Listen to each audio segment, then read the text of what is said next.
welcome along and welcome to this brand new series here on Court Farm Country Park. We are going to be doing start from scratch. This is why we're down at the shop, because we're going to have to get some equipment before we start. We're going to get ourselves a farm and a field and start building up. This is going to last around about 24 episodes, and we're going to be doing single day months.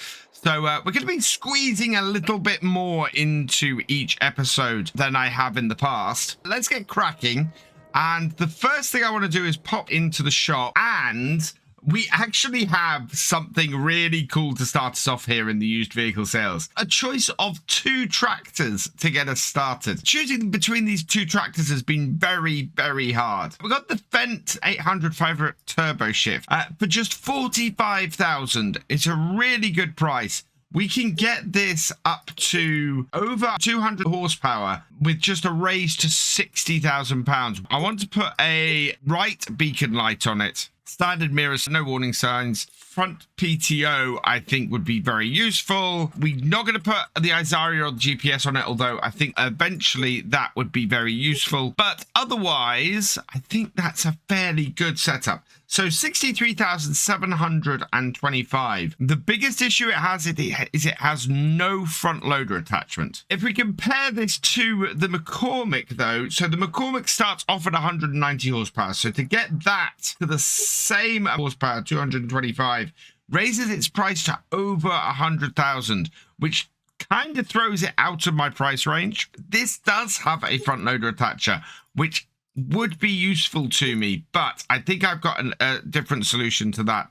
The price is very high. Not for a 200 horsepower tractor, but it is quite pricey. The other thing that is going for the Fendt over the McCormick is this only has 10.5 hours on it, and the McCormick has 28 hours on it. So I'm going to go with the Fendt. We're going to throw this up to 225 horsepower. I'm going to put some wide tires on it because we're going to be doing a lot of grass work with this. Beacon lights, I want to add a right beacon light because we're in the UK. Yes to the front PTO because I want to use a front mower on this. And the color, I quite like it in that blue. And rim color, we could go with the red. I think I'm going to put the red wheels with that blue on it. Looks absolutely perfect.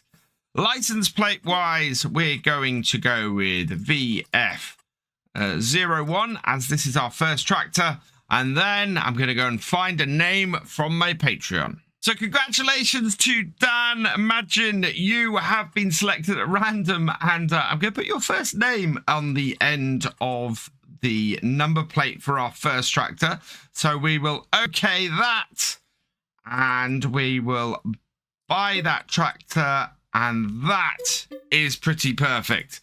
Right, there we go. So we've got our first tractor. I now need some equipment to go with it. Mower-wise, I think that's what we might start with, is this setup here. 70 plus 160, that is 230 horsepower. We are around about there with our horsepower anyway. So let's lease that for 688. And then we will lease this as well for 3,825. Yes, okay. Seeing as we're going with a Fendt tractor, I think we'll go with a Fendt baler as well. The Rotana 160 V Combi. This is the baler I want to get. I'm not going to go with the end turner on here. We will go with the green bales because I haven't really had many of those before. And I want to lease one of these as well. We'll leave Dan's number plate on this because it's going on our main tractor. Yes. The last thing I need, because we don't have a front loader, I think it would be really useful to have one of these Anderson stackers.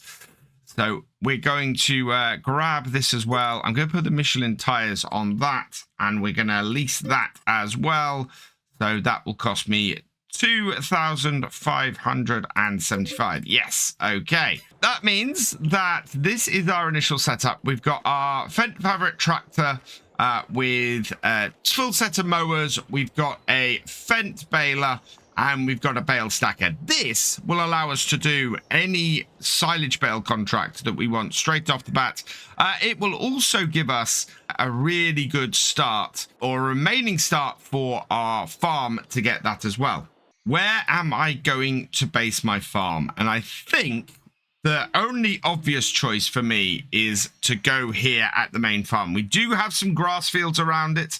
We've got this big grass field here, which I think we can plow up and reseed with more grass. We've got the sheep paddock here, which we will eventually get some sheep in, but at the moment I think we will leave as is. There's plenty of grass fields around here. In fact, how much is 106? 106 is only 59,000. I think we might buy this piece of grass with it as well to give us some more space to cut. That would be a good start for us, I think. Let's buy the main farm. Yes, please. And we will also buy this field here so that we're starting to expand the farm. 59,000 it is. Well, these are really difficult to get to, these ones. And all the other grass fields around here are actually quite expensive.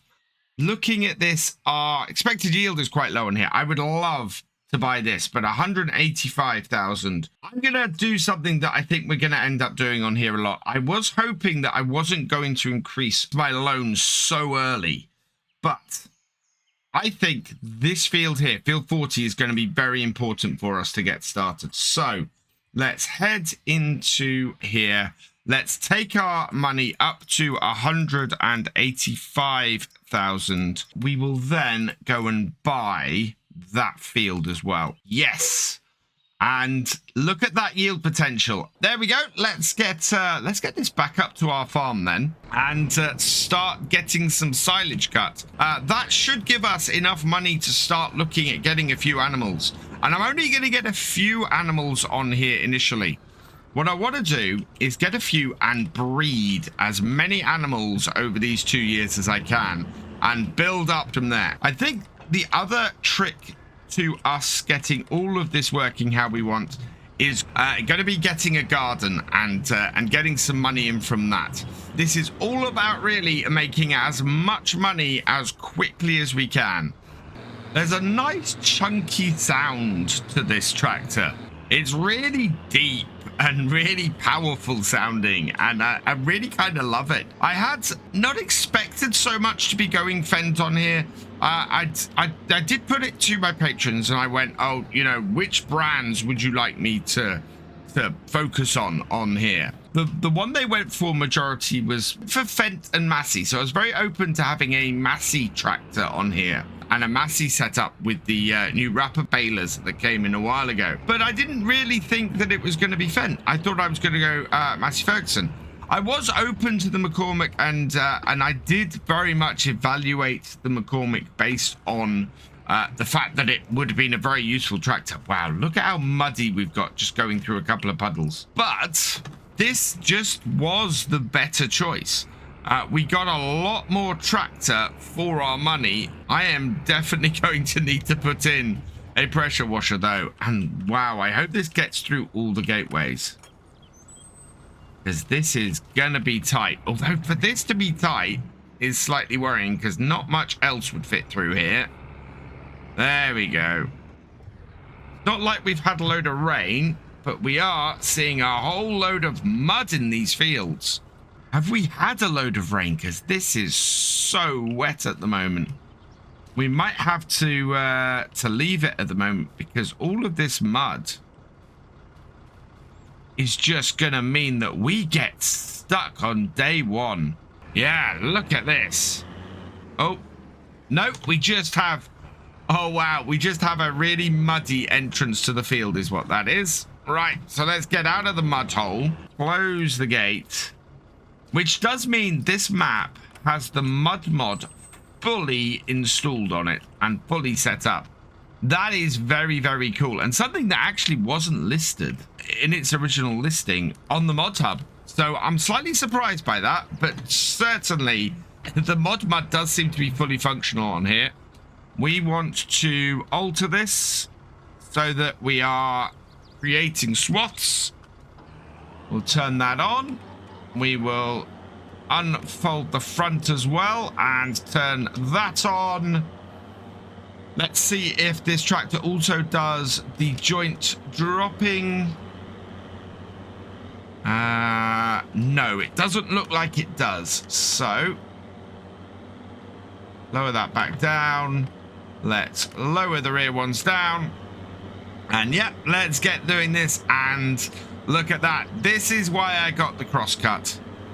We're able to go round and create a swath straight away with cutting. This is going to speed things up no end. So it seems this does have the dual pickups. So if I go Control V at the end of this row, it'll pick the front up and then it should pick the back up. A little bit early picking the back up. I was going to say I want to get the headland bit done down here, but I've got a little bit of a section at the top end of the field here that just needs clearing up. And then I can get back into the main body of the field. The advantage of doing this is that we do it in about 2/3 of the time of if I'd actually put the mower on the front and the baler on the back. So it should work out to be a lot quicker doing this job this way. And this is what's going to fund our farm. Very early on, we are really going to be going hard on the silage and getting silage bales, both contracts and doing our own field. And this is why I need to get a roller for our farm as well. This field needs to be cut, baled, collected and rolled today in order to ensure that we are going to get the maximum out of our grass fields. This setup is pushing this tractor quite hard. It is about 5 horsepower short of what the required horsepower for running these 2 mowers together is. It struggles a little bit up the hills. Downhill, it's absolutely fine. And this will just be the hardest part that we have. And this tractor will be able to do everything we need to do. Repair level of this tractor is not bad. It's over 50%. So we won't have to go and spend any money repairing it for a little while. Over 200 horsepower seems to be a bit of a sweet spot for a first tractor, especially for one at this price. Getting this for 60,000, just over 60,000 with the wheel setup is really going to make a difference on the farm. As I said, the whole thing of not having a front loader on here isn't too awful. We can mitigate that early on until we can actually afford something that will give us a front loader or even a telehandler. What I'd really like, I think, is to have a telehandler on here because I don't do it very often, and basically to run my animal setup with the telehandler. And I do have my eye on a telehandler, but it kind of depends on what appears in the shop as to whether I'll be able to get that. It really kind of depends on what turns up in the sales. We are going to be keeping a very close eye on those and hopefully be getting some good bargains like this. Where am I going to put this? Which shed can I use to put these in? How about that one there? Will it go under? Yes. Okay, so we can put our very dirty mowers because of all that mud on the entrance to our field over here. Touch the hoses. I do love how tight this yard is. As I said in my first look, my only disappointment is that I can't reconfigure things. I'm not that interested in doing horses on here, and as a result, I've got a horse paddock that's sitting well in my way that isn't going to earn any money and I can't do anything with. I'd much rather do something like put a garden or something like that there. Not much I can do about that. We are going to use all the animals because I have all the animals. But as I said, we're not going to get a huge number of any of them. Basically, 1 trailer's worth. With the mowing done, we need to start getting this grass baled and racked. Fent baler on a Fent tractor. I've been wanting to use these balers for a while. It's not quite as efficient as using a fast bale because you still need to stop to unload the bale, I believe. But they're still really, really nice balers. The straight up baling and wrapping is something that will save us so much time And as I said, we need to get this field baled and collected and rolled today. Oh, this mud is wonderful. I love this. Causes so many issues and messes things up so much straight away. Right, let's start this up. Pop it down. And start creating some bales. One thing I like about this baler is the fact that I can go up to 150 centimeter bales. Now, my first 3 bales off this field I've actually done at the smaller size, and we're now doing the 150s. It means we can go a little bit longer, and as a result, we'll also have fewer bales to pick off the field. Hopefully, we'll be able to get a front loader fairly quickly. I can always borrow the money to do it. I'm trying not to borrow much money on here. The fact that just to get started, we've had to borrow an extra 50-odd thousand to get this field is a little bit annoying to me. At the end of the day, that's kind of how things go. We'll try and get that paid back as quickly as we can. My aim is to try and get this field cut 4 times a year. That's why we need to get it rolled, because that will set it forward a growth stage, because we are using precision farming on here. Moving it forward a growth stage, we end up with the maximum number of cuts we can a year, which of course is 4. It's maximizing this silage as much as we can. The more silage bales we can make, the more money we'll make, the easier things will be on here. I don't want to do silage all the time. So second episode, we won't be doing silage on here. We will probably be trying to take on a contract and seeing if we can actually get some sorghum or some wheat or something to feed chickens. We're gonna need to do several different types of contracts, because we're also going to need to get things like potatoes or sugar beet to feed the pigs, and we're gonna need wheat, and we're gonna need canola, and we're gonna need probably sorghum, and we're not going to be able to initially get that from our own farm. So we are going to need to do a bit of contracting, certainly, as we go into the winter. It's going to be a busy few months getting things set up, but I think ultimately we're going to have a really, really good and profitable farm here. It'll take a little bit of hard work, and we might end up skipping some of the winter if there's not much for us to do during it. But I'm quite hopeful of how we're going to do on here. Doing alternate roads like this really pays off. It makes it so much easier to turn really quickly and just keep going. We are so many bales into this field. This is going to make us a whole pile of money. I said this earlier, we're going to need to harvest this field multiple times a year, and I only need 1 grass field to do this with.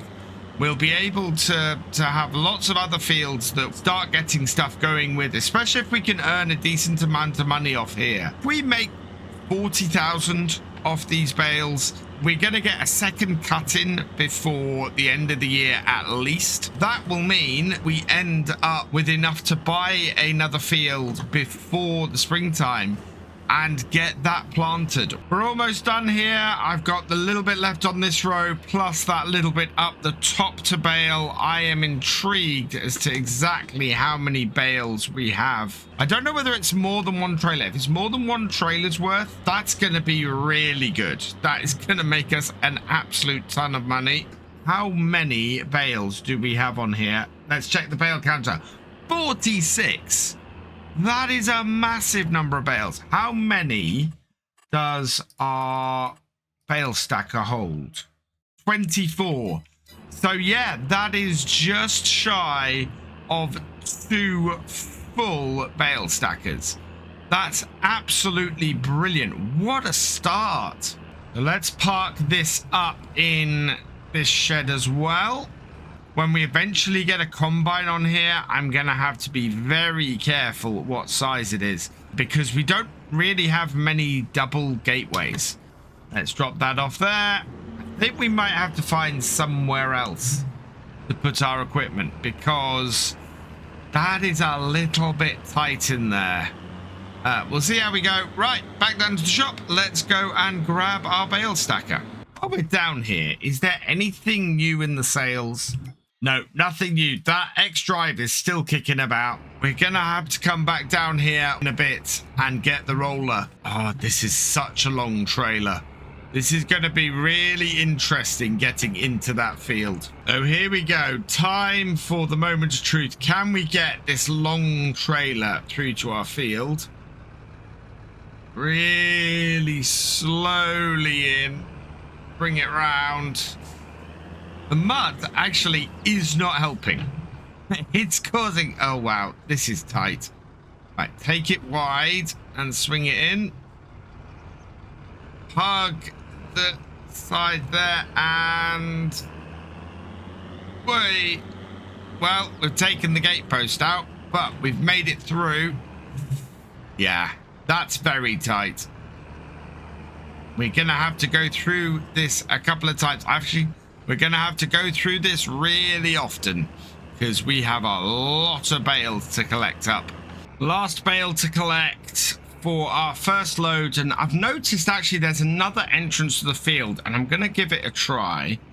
So it's down this bottom corner here.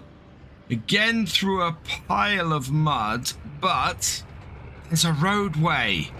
We've got a roadway that goes up here. And hopefully will lead us to a better, better gateway up the top. Well, it's muddy, but it is easier to get back into the yard. And we have a straight line through here to this gateway. So yeah, for getting this trailer in and out, that is definitely the better way to go. I need to find somewhere now for us to put these silage bales while we are... letting them ferment, and what better place than down the other side of the horse paddock maybe? Or yeah, that's flatter than everywhere else, so we'll take this over here and down by our picnic tables down here we can put these. So we'll bring this, we'll double check that we actually own this piece of land. Yeah, I think this is a piece of land we own right on the edge of our property, so perfect place for us to stack our silage bales. Let's unload here.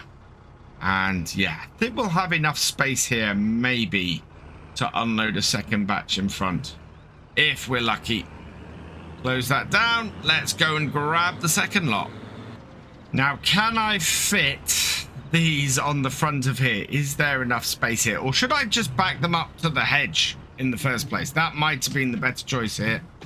But looks like we're actually going to fit them in, so that's not a massive problem. That is 40... well, if it was 46 that we had, that there must be 43 bales. I've just picked up the last 3 bales, the small ones off the field. We'll get these dropped off. In fact, I might drop the whole trailer off because it's gone 5:30 and we still have one job left to do today. We need to go and get a roller and roll that field. Otherwise, it's not going to be ready for us when we come to cut it again in a couple of months. So let's drop that off there. And let's head back down to the shop and grab ourselves a decent sized roller. So let's pop into here and see what we've got. So in grassland care, we've got, this Dalbo roller actually with 100 horsepower would be perfect for us to do. So configuration with a cedar or standard, we will go standard. We will lease that for 1,326. And that should allow us to turn things around quite quickly. Everything's taken a little bit longer today because we've had to pop down here to the shop on a regular basis to pick all of our equipment up. We are going to not have this issue. We'll be able to pick it up just from the farm next time.